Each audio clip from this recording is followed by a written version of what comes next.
বান্দা বলছে মওলা যে কোনো সময়, রব বলে হ্যাঁ যে কোনো সময়। মওলা মসজিদে যেতে হবে, রব বললে পারলে যা।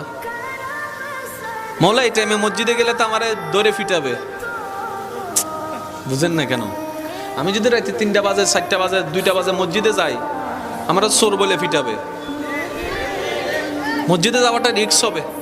রব্বে করিম বলে মসজিদে না পারবি না, আল্লাহ পারবো না, তাহলে যা ঘরে যা, যাই নামাজ বিছা।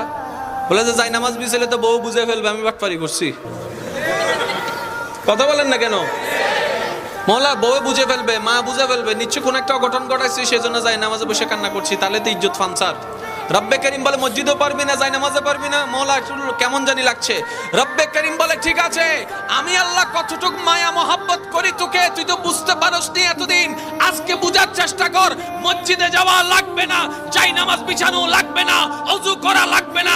তোর যদি এতই প্রবলেম হয় জবানটাও খোলা লাগবে না, মন থেকে তুই একবার আমাকে ডাক দে, একবার ডাক দে, একবার বল রহমান মাফ করে দাও, রহিম মাফ করে দাও। তোর মনের অবস্থা আমি রব্বে করিম শুনে ইন্নাল্লাহ ইয়াগফিরুজ যুনুবা জামিয়া, তোর সারা জীবনের গুনাহকে মাফ করতে রাজি।